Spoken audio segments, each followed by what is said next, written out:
بسم الله الرحمن الرحيم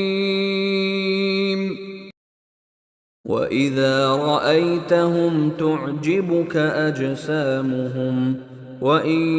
يقولوا تسمع لقولهم كأنهم خشب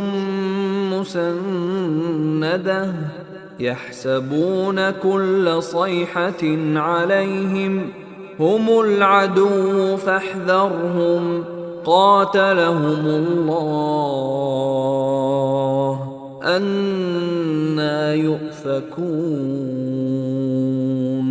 وإذا قيل لهم تعالوا يستغفر لكم رسول الله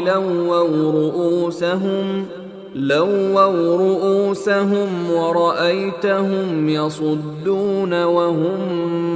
مستكبرون سواء عليهم أستغفرت لهم أم لم تستغفر لهم لن يغفر الله لهم إن الله لا يهدي القوم الفاسقين